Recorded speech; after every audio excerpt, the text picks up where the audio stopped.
You know what? Fine. Let's hear from you. All right? Since you have all the great ideas. Hey, Jacob, why didn't you make this video? Why didn't you talk about this? I watched a video recently about the state of the D&D YouTube sphere and how it all sort of works. The video is by Deficient Master, and you should go watch it because it's really good. And it just made me realize how much the audience doesn't know what they want. And I'm not talking about you watching this video specifically. You always have great ideas, and I love to hear you all the time, obviously. But in that video, Deficient Master talks about how comments are sometimes a very loud minority that do not reflect the actual views of what everybody else is watching. And I find that so endlessly funny. I don't really read a lot of my comments. Like sometimes I'll see a few of them and I'll be like, and then I get out of there really fast because I'm afraid I'm going to see something that's going to ruin me. Not really. You guys are sweet and I love you. And I read every comment that was commented on this video. But I thought, why don't we give it a test? Why don't we go see what some of the top comments are saying and see if they're really like terrible or if they align with what I believe, or if maybe they're just going to be really funny, and that would be interesting. I mean, I don't really read a lot of your comments here. So this is time to hear from you guys. But before we do that, this video is sponsored by Helix Sleep. Helix makes premium mattresses and bedding that are customized to fit your needs and conveniently shipped right to your door. A couple of months back, they sent us this mattress and it is super comfortable. I am pretty picky when it comes to mattresses. I'm a side sleeper. Sometimes I have back pain and I need something that conforms really well. And when I was first getting my Helix mattress, I had to take the sleep quiz in order for Helix to know what kind of sleeper I am, if I get hot in the night, or if I move and toss and turn a lot, which I do. I am constantly in the spin cycle while I am asleep. And based on my results, they matched me with the semi-firm Luxe mattress. And it's like exactly what I want. It came in this box and then you just unroll it and open the plastic and it blows itself up. It's super easy to set up. Every other mattress I've ever had in my life is such a hassle to get, and Helix made the whole process really simple. And you know you're gonna like it because it's literally matched to exactly what you like. But in case you don't like it, that's okay, because Helix has a 100-night sleep trial. So you get more than 3 months to make sure that you like it, and if you don't, then Helix will give you a refund. Plus, Helix mattresses have a 10-year warranty, and they even offer financing options and flexible payment plans, which is awesome. It makes getting a mattress that you like, that will make you feel good, so much easier. And they have over 20 unique mattresses, including Luxe and Ultra Premium Elite. There's Helix Plus, a mattress designed for big and tall sleepers, and the Helix Kids mattress, which is designed for growing bodies and endorsed by child sleep and medical experts. And now that we've had this mattress for quite a while now, a few months now, I've gotten a lot of use out of it, and I genuinely just think they make a really good product. I love my Helix mattress, and I think you would too. Helix's Best of Web sale is running right now and is offering all of you guys who are watching this video an exclusive discount. You can get up to 27% off your mattress plus 2 free pillows, so long as you use my link at helixsleep.com/XP to level 3. That's helixsleep.com/XP to level 3. There's a link in the description and in the comments. All right, let's get back to the video. All right, so these comments come from "These DMs make me irrationally angry," which was this Reddit video that Colton and I read where I got really angry because this DM like mega railroaded the players, and it was really funny. But this is a classic. This right here is a staple comment on one of my videos, which is, it's the top comment and it is just a whole story of like, this happened in my game one time. They're just these long comments of people explaining what happens in their games, sharing little anecdotes that they relate to. And I relate to that. That's what I do here. I just yell about what I do in D&D games all the time. And I've never really like sat down and read some of these. So you know what? I'm excited to hear from Feathers3411. I was once playing a D&D game, 3.5e. It was a while ago, with a few friends and my little sister who had never played D&D before. She was a lawful good cleric, to be clear. We were traveling on a road between towns in a covered wagon that we had, and we came across a camp where 2 men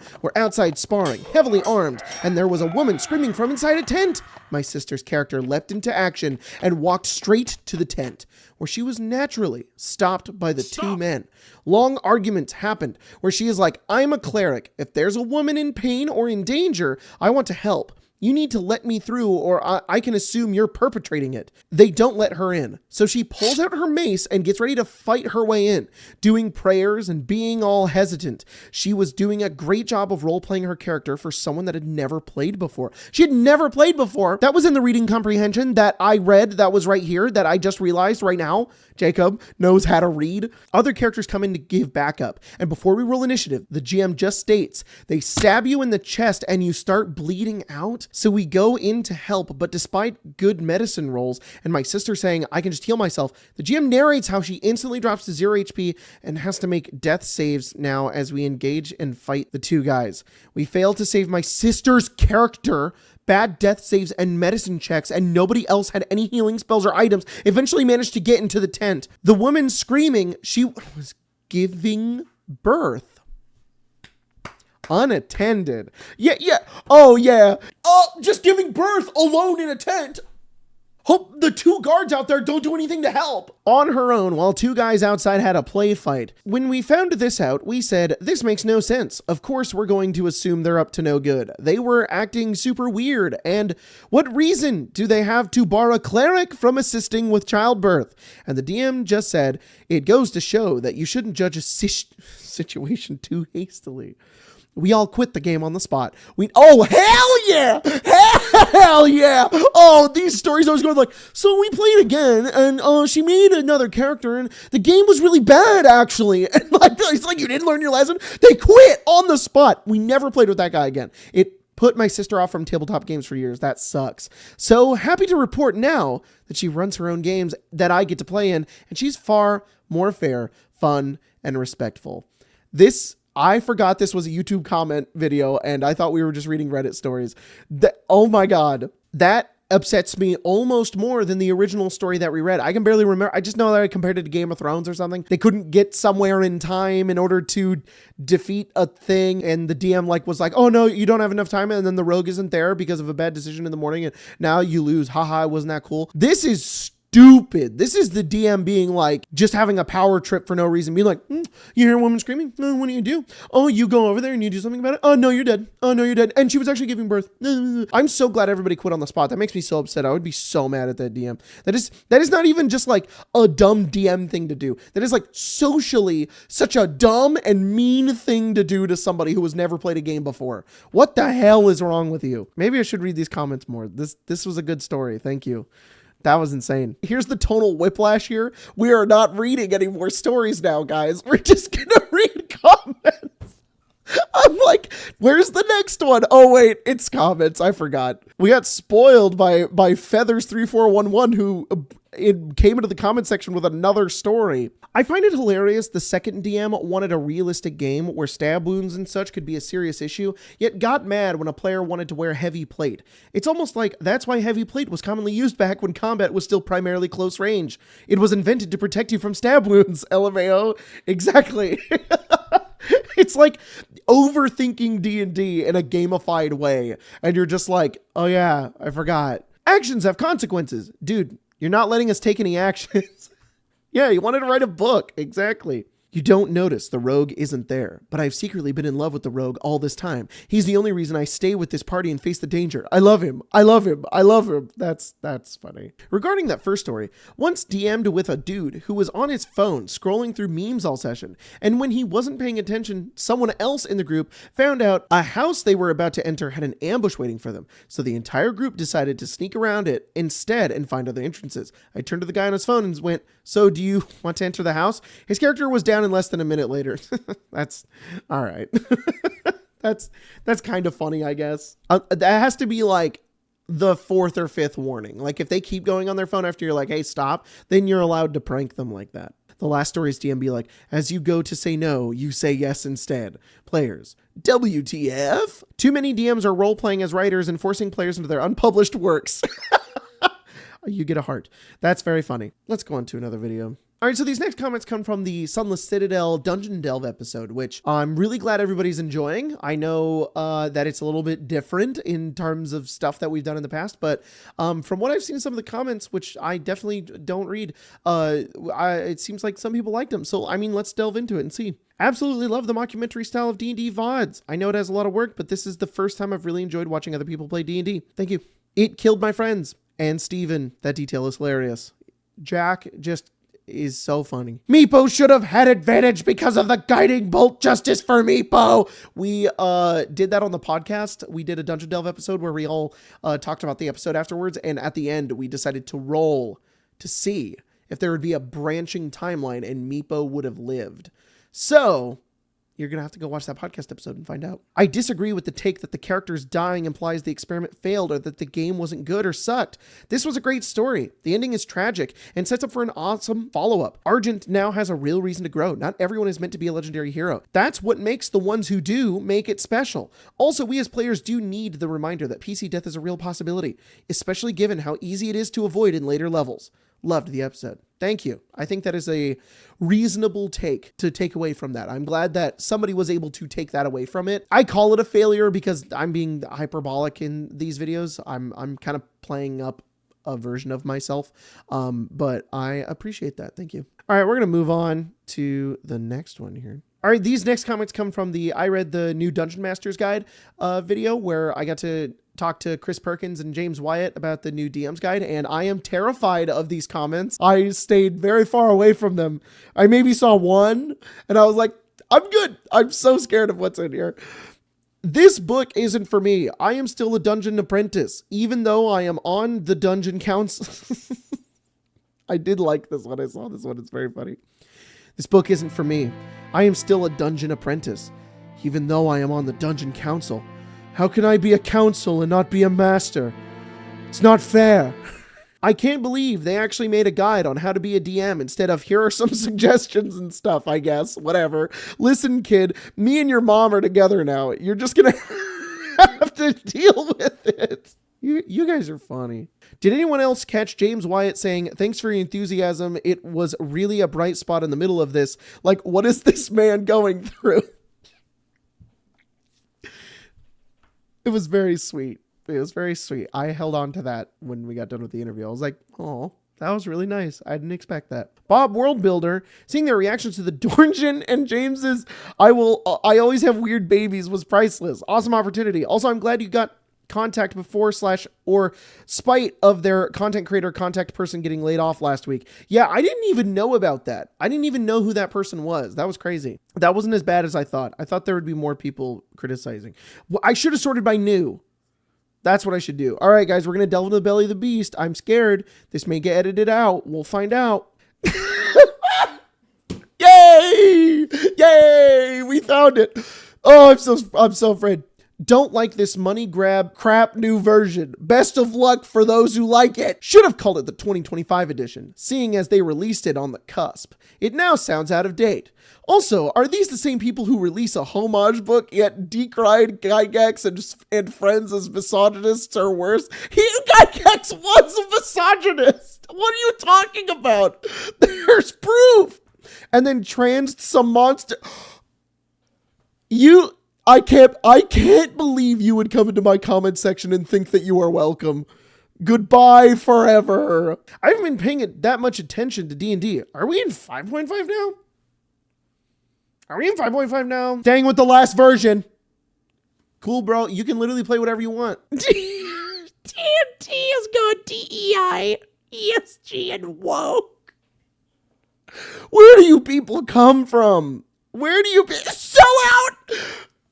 That's what I wanted to find. I wanted to find the sellout comment. This is the funniest thing to me because I did see a couple of comments because whenever you open the YouTube Studio app, it likes to show you the most recent comments. Just like, here you go. Here's what people are saying right now. And you always see a stinker in there and it's like, oh, but I did see a few people being like that were going back and forth between either calling me a sellout or berating Wizards of the Coast or Chris Perkins or James Wyatt for not paying me because I said it wasn't paid.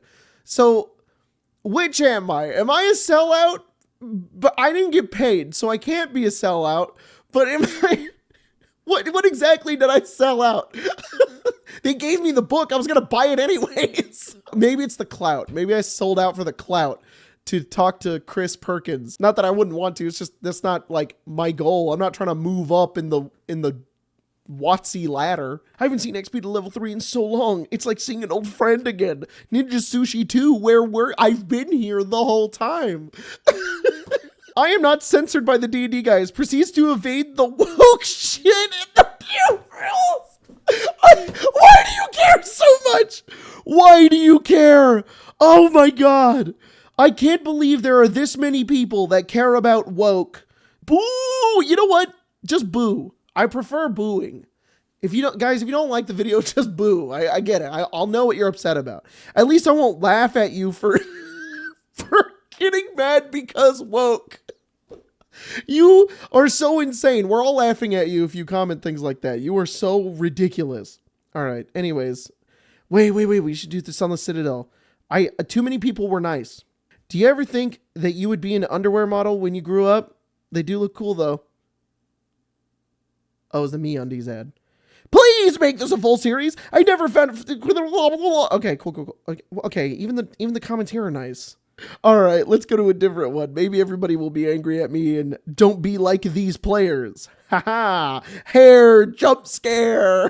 That was funny. The last story is such an anime premise. My pirate stepmom flirted with me in another world. Exactly. No, literally exactly. They had a crush on Jess. The face Jacob made. The sudden realization. Suddenly everything is clear. What are you doing, step pirate? So this is from the video I made in the middle of the night in a couple of hours that for some reason has a lot of views. Why do you all do this to me? The videos that I spend so much time on are like, they're average, they're fine. And then the video that I go, oops, I have to get a video up this week because I have a sponsor. And then you guys are like, we're all going to watch that one, actually. I'm like, all right, cool, thanks. I feel like someone who chooses to type out WFT has no business being upset about the word Mattooth. That's the funniest comment. That's so funny. I kept thinking, and then they kissed whilst reading this telenovela level drama. So I'm glad Jacob had the same thought. Exactly. Oh my God, this is so funny. Runes. They're runes. Don't call them Mattos! Arg! Literally 10 seconds in, just want to say magical tattoo artist is just a rune caster. Pretty sure that's literally a type of wizard. Not cringe, just really typical of cringe behavior, people. To be perfectly honest, a couple of months ago, I was explaining why you were my favorite D&D YouTuber, and a big reason was that you don't participate in the horror story party of the community. Oh. Damn! Whoops! I was like, what does this mean? And I was like, whoops. However, now that you do cover horror stories, I hate you now and I've unsubscribed. I am pleased to see you cover them from the perspective of everyone here sounds like an annoying dork. You people need to be better adults, which is what the community desperately needs to hear. I'm so happy you see me as the voice of reason. Oh, sorry. Hang on. We got an AI response here from YouTube. Haha, yeah, I try to make my videos fun, but also relatable to a wider audience. Wow, Jacob, that was such a normal thing to say. That wasn't corporate at all. What's the other one? Glad you're enjoying the new direction.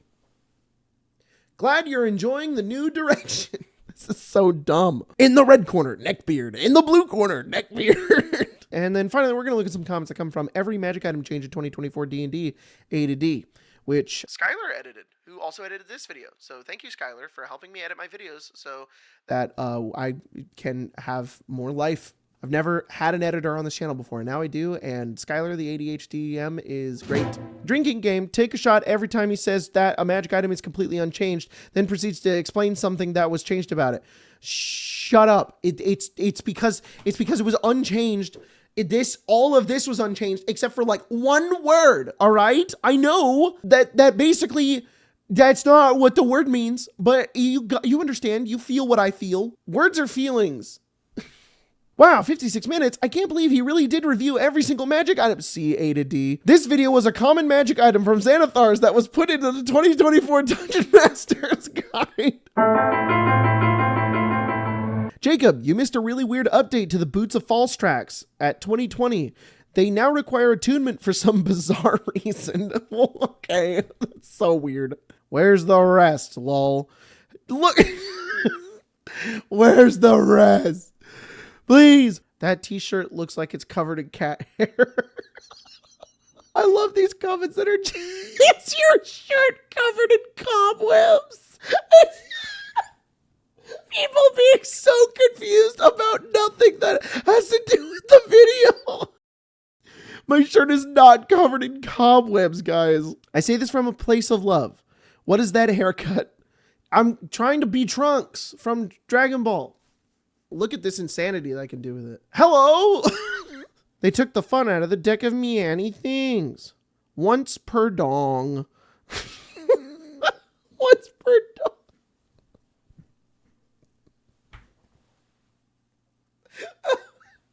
I love these stupid comments. They just don't mean anything. Is that a shirt designed to look like it's covered in cat? Why are you all so pressed about my shirt? XP level 3 went from gold to... Yes! Yes! Oh my god! I'm so excited! Guys! This is the one we're gonna finish on. We're gonna finish on... Hang on. Let's get the insane haircut. My shirt's covered in cat hair. Okay. I was waiting. I wanted to just find one comment that said that I fell off. Okay, this is all I wanted. Everybody be quiet. I have an announcement. XP to level 3 went from gold to slop. I'm not gonna laugh. XP to level 3 went from gold to slop this year. Thank you for reading the patch notes to me without offering any interesting context or insights. At what point did you decide? What if I just started crying? Fully sobbing. At what point did you decide that your content should be more about other people's content? This was one of my favorite channels on YouTube when you did skits and actually put effort into what you were creating.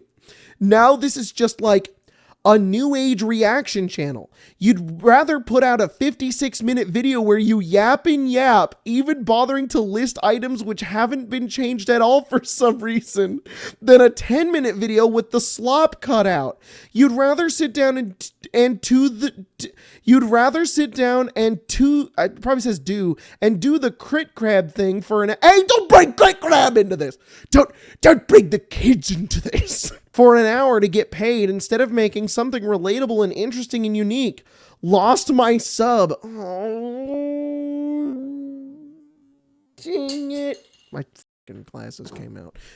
I'm falling off. Look, my glasses are falling out. My hair looks like that. Do I want to respond to this comment? Yes. There's so many things I could say to this comment about why I've changed kind of what I do now in favor of some other things. I don't think you're that stupid. I don't think my audience is that dumb. I think you guys know why things have changed, why I don't really do skit videos all that much anymore. Just, it's not hard to figure out. But if you're sitting here like, no, please tell me, is reading a bunch of stuff and reacting to stuff a lot easier? Yeah, it is. And it gets views, which is what I need to keep the channel afloat and to live in my house and feed my wife and my daughter. It's also easier to get out so that I can have more sponsors in my videos. I would not be doing it if it was not fulfilling and if it was not fun and if it was not something I got to artistically have fun doing. I would quit if I didn't enjoy doing this. And I really like doing this a lot. I love making skit videos. They're so much fun. People just weren't watching them as much. And honestly, I kind of was running out of ideas. There's only so many things I can make skits about. And I kind of felt like I was doing the same thing over and over again. And they'll probably phase back in at some point. But for right now, I don't know. I just don't really feel like doing them. I never make a video that I'm like, this is going to be really boring, but I got to do it because for views. That's kind of how the skit videos started to feel. They started to feel like, well, I got to make another skit because that's what I do. And I was like, can I do other things? Can I read? I like reading things. Can we read stuff and react to that? It's been a lot of fun. And eventually we'll phase out of this and we'll do something else. This channel's gone through so many variations of whatever D&D content is going on at the current time and whatever I'm into at the current time. And it's going to continue to evolve. That's the era we're in right now. So eventually balance will come and it will reverse back around at some point. But until then, thanks for watching this video. And I'll see you guys in the next one. And also thanks for supporting me for this long and being a part of this channel and watching me be silly. It's amazing. Thank you for literally giving me everything that I have. I owe all of you guys everything. And I just read comments that were funny. So thank you for doing that.